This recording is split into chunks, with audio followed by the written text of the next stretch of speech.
economic crash course. Today we will discuss a new topic, inflation. तो inflation के बारे में डिस्कस करते हैं. इन्फ्लेशन होता क्या है? So it is sustained increase in the general price level of goods and services. So goods and services के प्राइस के लेवल में sustained increase means continuous increase होना इज इन्फ्लेशन. जनरल अंडरस्टैंडिंग आप सभी को पता होगा. Now inflation it reduces the purchasing power of money. Money की परचेजिंग पावर कम हो जाती है. फॉर एग्जांपल महंगाई बढ़ती है तो जो सामान आप पहले 100 रुपये में खरीदते थे आज वो 100 रुपये में उतना सामान नहीं आएगा क्योंकि महंगाई बढ़ गई है. तो परचेजिंग पावर ऑफ मनी कम हो जाती है, रिड्यूस हो जाती है इससे. फिर ये एक स्टेटमेंट काफ़ी इंपॉर्टेंट है कि inflation will always reduce the value of money. Money की वैल्यू हमेशा कम करेगा. अभी देखा हमने परचेजिंग पावर ऑफ मनी कम हो जाती है unless interest rates are higher than inflation. अगर इंटरेस्ट रेट्स हायर है इन्फ्लेशन से तब तो ठीक है, अदरवाइज बिकॉज फॉर एग्जांपल आपने पैसा जो है बैंक में जमा करवाया, ठीक है, अब वो पैसा आपने बैंक में जमा कराया, कुछ उसके ऊपर आपको रेट ऑफ इंटरेस्ट मिल रहा है. अगर वो रेट ऑफ इंटरेस्ट आपका इन्फ्लेशन से ज़्यादा है तब तो आपका वैल्यू ऑफ मनी आपकी हायर रहेगी देन प्रीवियस टाइम जब आपने जमा करवाया था. बट अगर इन्फ्लेशन का रेट हायर है in comparison to the interest rate जो आपको मिल रहा है, सो वैल्यू ऑफ मनी तो कम हो जाएगी उससे. ठीक है, then this is very important point कि इन्फ्लेशन से डेटर्स को बेनिफिट होता है और क्रेडिटर्स या डिबेंचर या बॉन्ड होल्डर्स को लॉस होता है. तो डेटर्स कौन होते हैं? जिन्होंने उधार ले रखा होता है, जो जिन्होंने उधार लिया होता है वो डेटर्स होते हैं.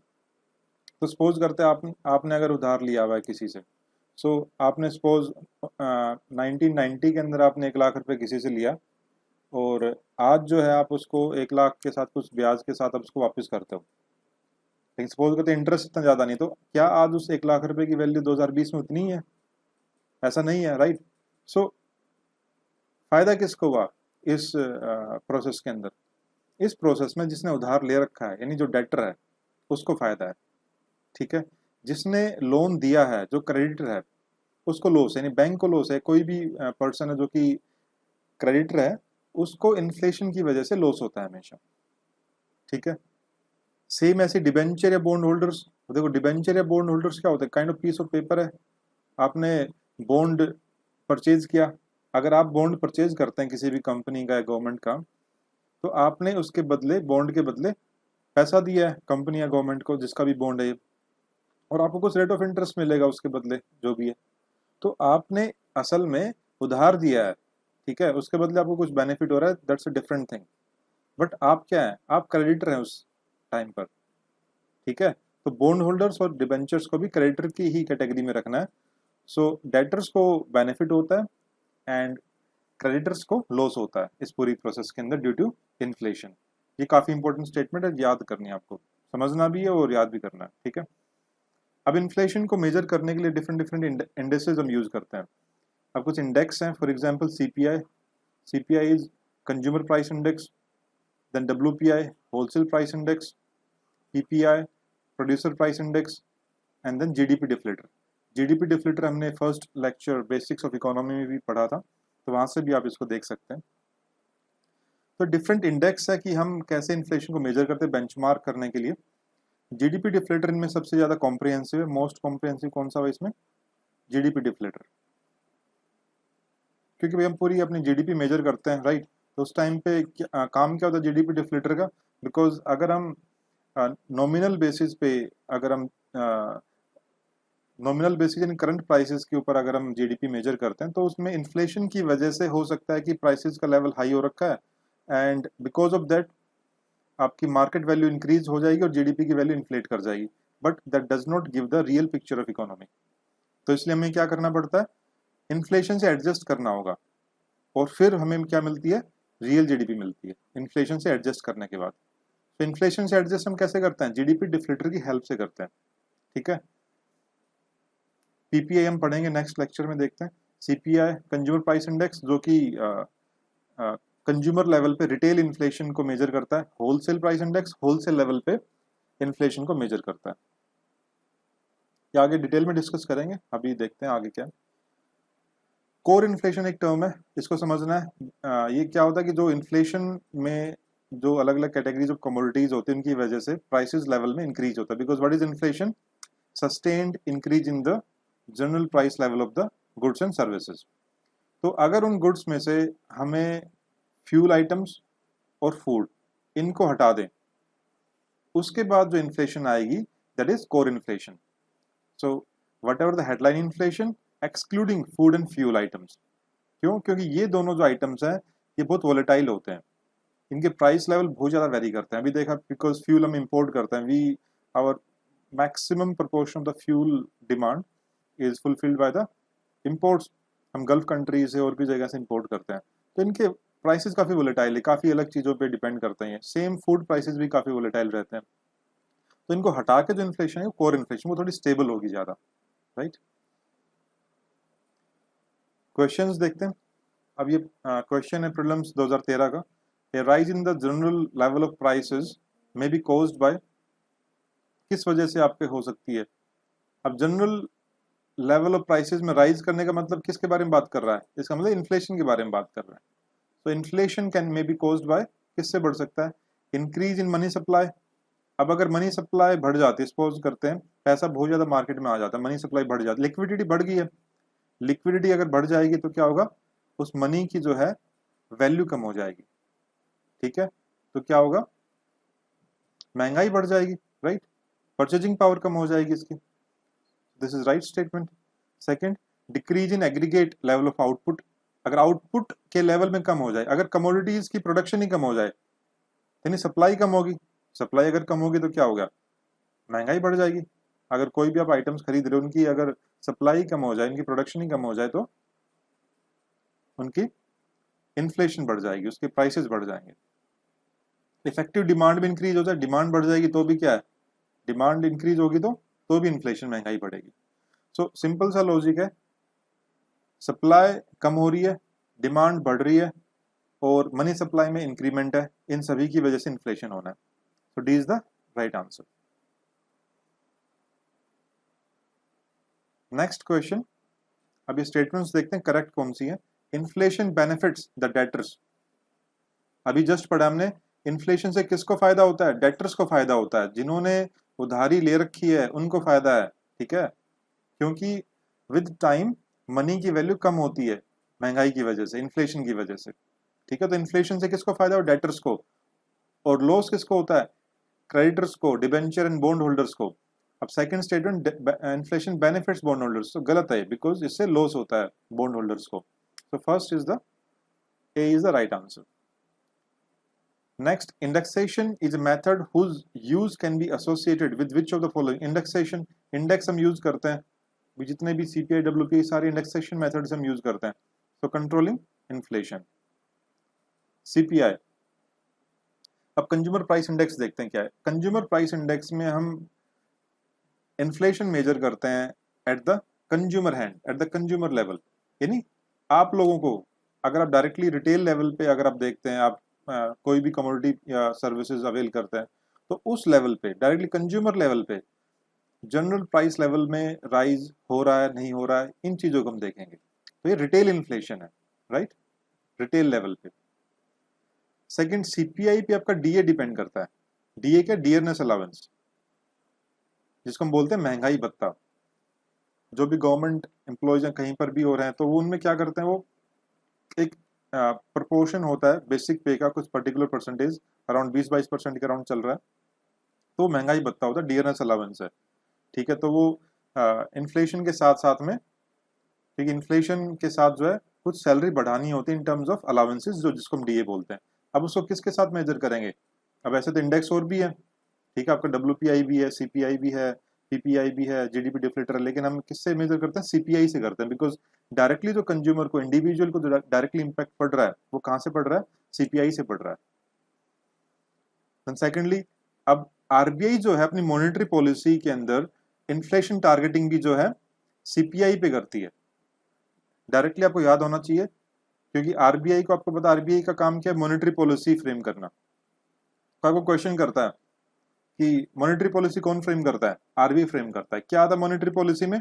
ये मनी की सप्लाई को, लिक्विडिटी को मैनेज करना होता है in terms of repo, reverse repo, हम आगे के लेक्चर्स में पढ़ेंगे। तो इन टूल्स को यूज करके आरबीआई अपनी मॉनेटरी पॉलिसी फ्रेम करता है। तो आजकल तो मॉनेटरी पॉलिसी कमेटी है, ठीक है। तो इसमें लिक्विडिटी को जो है मैनेज करता है, इंक्रीज या डिक्रीज करना होता है। तो बेसिकली टारगेट के इन्फ्लेशन टारगेटिंग का काम है, महंगाई को कंट्रोल करना है। और यहाँ पर ये आरबीआई की मॉनेटरी पॉलिसी की जो इन्फ्लेशन टारगेटिंग है वो सीपीआई पे बेस्ड है, ना कि डब्ल्यूपीआई या किसी और के ऊपर, ठीक है। डायरेक्टली याद रखना। और टारगेट कितना है आरबीआई का इन्फ्लेशन कंट्रोल करने का? 4% ±2%, मतलब कि 2 से 6%, ठीक है। एक बार ऐड कर दो, एक बार माइनस कर दो। सो 2 से 6% का आपका इन्फ्लेशन का टारगेट है आरबीआई का। In case RBI is not able to meet up the target, उस केस में क्या होगा? उस केस में आरबीआई को रिपोर्ट देनी होगी सेंट्रल गवर्नमेंट को कि क्या रीजंस रहे हैं कि ये टारगेट्स को मीट अप नहीं कर पाए, और क्या रेमेडियल एक्शंस जो है आरबीआई लेना चाहते हैं और किए हैं, ठीक है। और कितने टाइम पीरियड के दौरान जो है ये टारगेट से मीट अप हो जाएंगे। The next important point is, ये सीपीआई जो है इंडेक्स, ये कौन रिलीज करता है? एनएसओ, नेशनल स्टैटिस्टिकल ऑफिस, ठीक है। किस मिनिस्ट्री में आता है?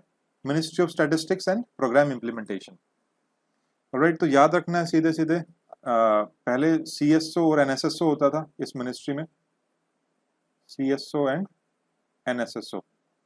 CSO central statistical office, NSSO national sample survey office. इन दोनों को कंबाइन करके एनएसओ है। तो अभी जो है ये सारा काम एनएसओ के अंडर ही आ रहा है, तो एनएसओ आपका राइट आंसर होगा। और ये मंथली लेवल पे सीपीआई के डेटा रिलीज किया जाता है। दिन सीपीआई अलग अलग लेवल पे मेजर कर रहे हैं। फॉर एग्जांपल रूरल के लिए अलग, अर्बन के लिए अलग, और दोनों को कंबाइन कर देंगे तो कंबाइंड हो जाएगा, ठीक है। फिर सेम ऐसे फूड के लिए भी अलग निकलता है। ये तो जनरल है आपका सीपीआई जनरल लेवल पे कि इसमें सब कुछ इंक्लूड करेंगे।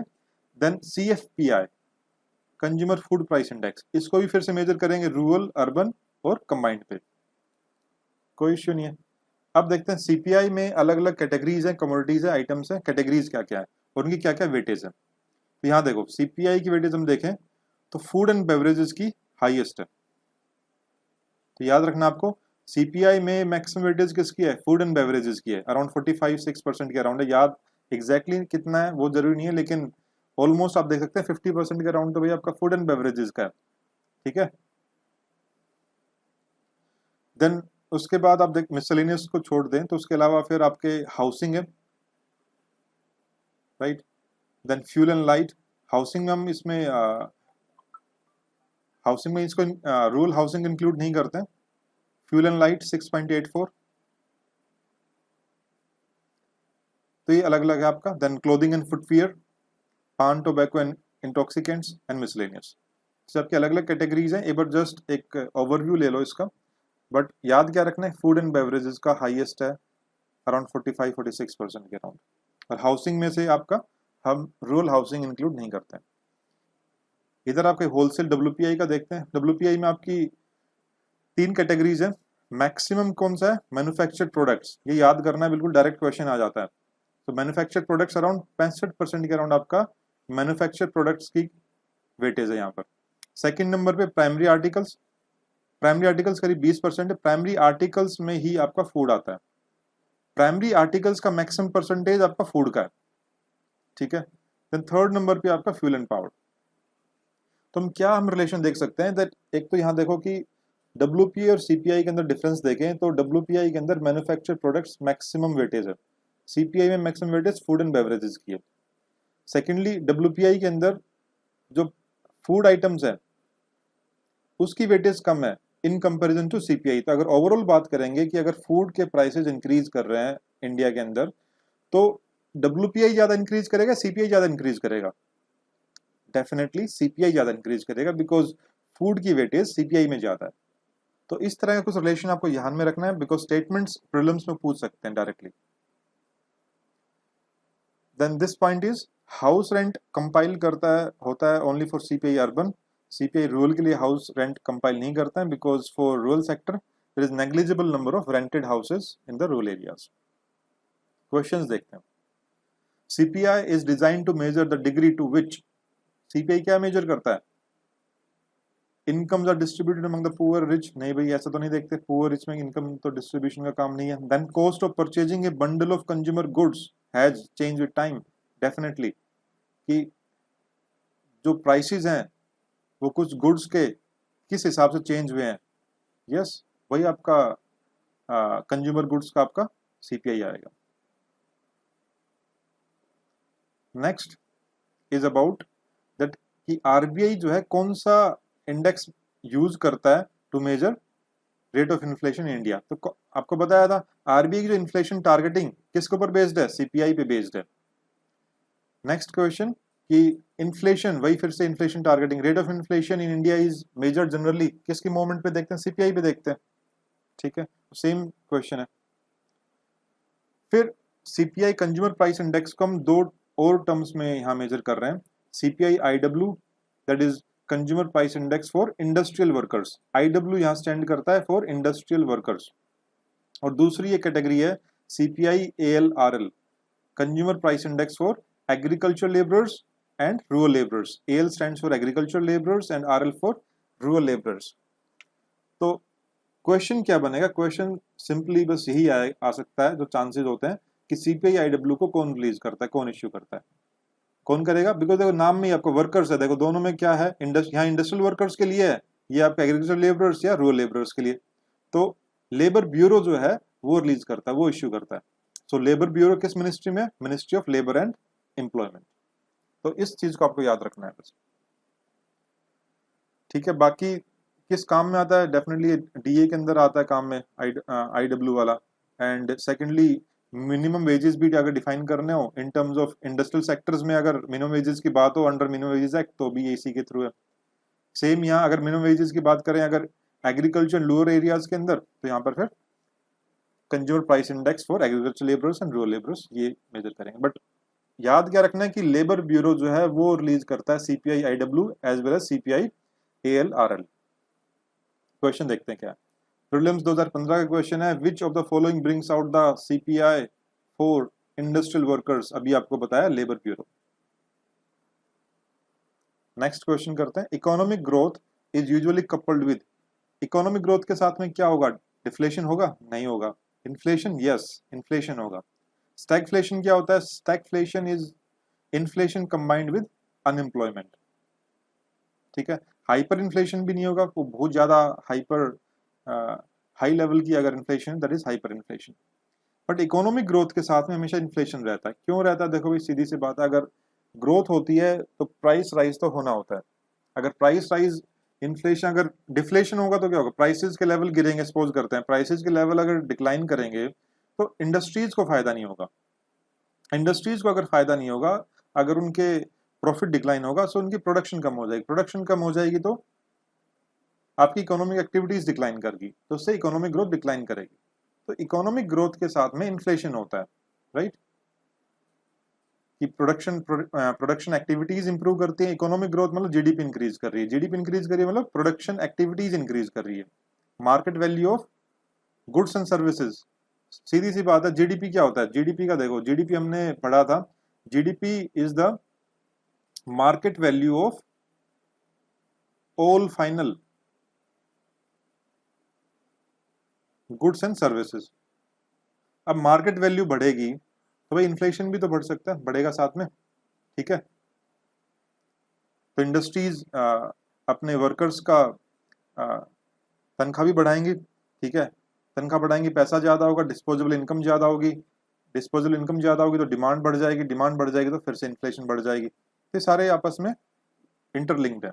नेक्स्ट क्वेश्चन, बट इन्फ्लेशन और इकोनॉमिक ग्रोथ में क्या है कि इन्फ्लेशन आपकी मॉडरेट होनी चाहिए, तभी देखो हमारा जो टारगेट होता है 2 से 6% का है, 4% प्लस माइनस 2% का टारगेट दे रखा है आरबीआई को, ना तो 2% से कम होनी चाहिए और ना ही 6% से ज्यादा, तो एक moderate level of inflation is very essential for the economic growth, sustained economic growth of the country. 2% से कम होगी तो भी लॉस है, 6% से ज्यादा तो भी लॉस है। स्टेटमेंट करेक्ट देखनी है, high growth will lead to inflation, yes, अभी जस्ट हमने पढ़ा ग्रोथ के साथ इन्फ्लेशन बढ़ती है, इन्फ्लेशन होती है, high growth will lead to deflation, ये तो टोटली अपोजिट हो गया, तो 1 is the right answer. Next is about wholesale price index WPI। तो बेस ईयर यहाँ भी क्या है, बेस ईयर यहाँ भी 11-12 है, वहां पर भी CPI के में भी सेम बेस ईयर 2011-12, तो उसको हम 100 लेके चलते हैं। अब WPI है क्या, यहाँ पर हम प्राइसेस के लेवल में जो इंक्रीज हो रहा है वो कहां पर देख रहे हैं, वो होलसेल लेवल पे देख रहे हैं, बल्क सेल लेवल पे, commodities at the bulk sale at the first stage of transaction. तो कहां पर देख रहे हैं, होलसेल लेवल पे कमोडिटीज के प्राइसेस में how much sustained increase has been there. Then one thing is, prices जो होते हैं इसके, उसमें इनडायरेक्ट टैक्सेस को इंक्लूड नहीं करते हैं। जनरली जब डायरेक्टली आपके, आप सपोज करते हैं कोई कमोडिटीज आपकी होलसेल के बाद मार्केट में आ जाती है, उसके बाद टैक्सेस इंक्लूड हो जाएंगे, इनडायरेक्ट टैक्सेस लाइक GST लग जाएगा आपका, तो उससे प्राइसेस आपके बढ़ जाएंगे, राइट। लेकिन WPI के अंदर हम इनडायरेक्ट टैक्सेस को इंक्लूड नहीं करते हैं। क्यों नहीं करते हैं, to remove the impact of physical policy. Physical policy क्या होती है, फिजिकल पॉलिसी आपकी बनाती है गवर्नमेंट, ठीक है। क्या होता है इसमें, क्या होता है, कहां पर, in what areas and in what level government has to do the expenditure, and from where and how much revenue the government has to generate। तो फिजिकल पॉलिसी जो है, सीधी सी बात है, दो ही पॉइंट है, दो इसके पॉइंट है फिजिकल पॉलिसी में, एक तो एक्सपेंडिचर, गवर्नमेंट एक्सपेंडिचर, और दूसरा गवर्नमेंट रिसिप्ट या गवर्नमेंट रेवेन्यू, ठीक है। तो गवर्नमेंट कहां पर तो खर्चा करेगी और कहां से रेवेन्यू जनरेट करना है, ये फिजिकल पॉलिसी का पार्ट है। तो फिजिकल पॉलिसी कौन बनाती है भाई, गवर्नमेंट का खर्चा और गवर्नमेंट के रेवेन्यू की बात है तो गवर्नमेंट ही जो है फिजिकल पॉलिसी बनाएगी। और मॉनेटरी पॉलिसी कौन बनाती है, हमने जस्ट पढ़ा भी, मॉनेटरी पॉलिसी बनाने का काम है RBI का, ठीक है। अब रेवेन्यू जो है जनरेट करना गवर्नमेंट का, वो कहां से आता है, मेजर पार्ट जो है टैक्सेस से आते हैं, ठीक है। तो अब यहां रिलेट करना देखो कि अगर WPI के प्राइसेस में इनडायरेक्ट टैक्सेस को इंक्लूड नहीं करेंगे, तो देखो टैक्सेस जो है part of the physical policy है आपका। तो अगर फिजिकल पॉलिसी चेंज होती है तो उसकी वजह से भी आपके WPI चेंज हो सकता है, बिकॉज अगर इन केस टैक्सेस इंक्लूड कर रखा होता हमने तो, राइट। सो फिजिकल पॉलिसी के इम्पैक्ट को हटाने के लिए on the WPI we don't include indirect taxes in the prices of WPI, ठीक है। देन एक इंपॉर्टेंट पॉइंट क्या है, service sector is not included under WPI। ये बहुत इंपॉर्टेंट पॉइंट है। CPI में आपका सर्विस सेक्टर इंक्लूड होता है। एक हमने डिफरेंसेस देखे थे CPI WPI के अंदर कुछ। CPI में मेजर पार्ट आपका फूड का है, फूड एंड बेवरेजेस। WPI में आपका मेजर पार्ट किसका था, मैन्युफैक्चर्ड प्रोडक्ट्स का, ठीक है। एक डिफरेंस हमने क्या देखा था कि एक मेजर डिफरेंस ये भी कि सर्विस सेक्टर जो है WPI का पार्ट नहीं है, where as it becomes part of the CPI। Then monthly release करते हैं जैसे CPI का करते हैं, वो भी यहाँ भी मंथली है। अब रिलीज कौन करता है, कहां से आता है, कौन इश्यू करता है WPI, ये बहुत इंपॉर्टेंट है। Office of economic adviser, DPIIT, ministry of commerce and industry, इसको रट लो भाई याद से, ठीक से। Ministry of commerce and industry है, इस मिनिस्ट्री में एक डिपार्टमेंट है, कौन सा डिपार्टमेंट है, DPIIT। क्या नाम है इसका, department for promotion of industries and internal trade. DP Delhi plus IIT, ऐसे कर याद करो, जैसे भी करना है बट याद रखना है इसको अच्छे से। Department for promotion of industries and internal trade, इस डिपार्टमेंट के अंदर एक ऑफिस है, ऑफिस ऑफ इकोनॉमिक एडवाइजर। ये ऑफिस रिलीज करता है WPI। नेक्स्ट है कि कमोडिटीज और वेटेज कितना है अलग अलग कमोडिटीज का, 697 टोटल आइटम्स है। और हमें कमोडिटीज ऊपर भी देखा था इन द डायग्राम। एक तो प्राइमरी आर्टिकल्स है, इन प्राइमरी आर्टिकल्स में फूड आर्टिकल्स का वेटेज हाईएस्ट है, एक फ्यूल एंड पावर है, और थर्ड आपका मैन्युफैक्चर्ड प्रोडक्ट्स। और मैन्युफैक्चर्ड प्रोडक्ट्स आपका नंबर 1 पे है अराउंड 65%, सेकंड नंबर पे आपका प्राइमरी प्रोडक्ट्स, और थर्ड नंबर पे फ्यूल एंड पावर। तो इस सीक्वेंस में आपको याद रखना, highest manufactured products, second number पे प्राइमरी आर्टिकल्स, और थर्ड नंबर पे फ्यूल एंड पावर। और प्राइमरी आर्टिकल्स में मैक्सिमम क्या है, फूड आर्टिकल्स, ठीक है। फिर एक है कि working group for revision of WPI, एक वर्किंग ग्रुप बनाया गया है कि होलसेल प्राइस इंडेक्स को इसको रिवाइज किया जाए, बेस ईयर को रिवाइज किया जाए, ठीक है। एक अपने नीति आयोग के मेंबर हैं प्रोफेसर रमेश चंद, इनकी चेयरमैनशिप के अंडर जो है वर्किंग ग्रुप काम करेगा। अब ये बता रहे 2011-12 जो है काफ़ी इसके बाद काफ़ी स्ट्रक्चरल चेंजेस आ चुके हैं इन द इकोनॉमी। तो one of the thing would be कि हम इसको रिवाइज करें, ये भी एक वन ऑफ द ऑब्जेक्टिव रहेगा। सेकेंडली वर्किंग ग्रुप ये भी रिकमेंड कर सकता है कि हम जो है WPI से PPI पे शिफ्ट कर जाएं। PPI is producer price index, ये हम पढ़ेंगे आगे आने वाले टाइम में, तो ये भी काफ़ी इंपॉर्टेंट है। अब PPI में भी जो है हम सर्विस सेक्टर इंक्लूड करते हैं, इसके अलावा सप्लाई एंड यूज टेबल भी हम इंक्लूड करते हैं। सर्विस सेक्टर एक मेजर डिफरेंस है जो कि WPI और PPI के अंदर। PPI is more comprehensive than WPI। और सभी में सभी इंडेक्स की बात करें, फिर से देखो कौन कौन से इंडेक्स पढ़े थे हमने पढ़े थे CPI, WPI, PPI और एक GDP डिफ्लेटर। और GDP डिफ्लेटर क्या है? मोस्ट कॉम्प्रिहेंसिव, फिर आपका PPI और फिर बाकी के दो लगा लो। क्वेश्चन करते हैं WPI के बारे में। Consider the following items of WPI। WPI के आइटम्स देखो, primary, fuel, power, light and manufacture products. इनको अरेंज करना in descending order of their weightage. Highest किसका है भाई? मैन्युफैक्चर प्रोडक्ट्स का, अराउंड 65% के अराउंड, ठीक है। सेकंड नंबर पे प्राइमरी आर्टिकल्स, थर्ड पे फ्यूल पावर, तो ऑप्शन क्या होगा? 312 आपका सी राइट आंसर। फिर से सेम क्वेश्चन, मैक्सिमम वेट इन होलसेल प्राइस इंडेक्स किसका है? मैन्युफैक्चर प्रोडक्ट्स का, कितना है? अराउंड 65%।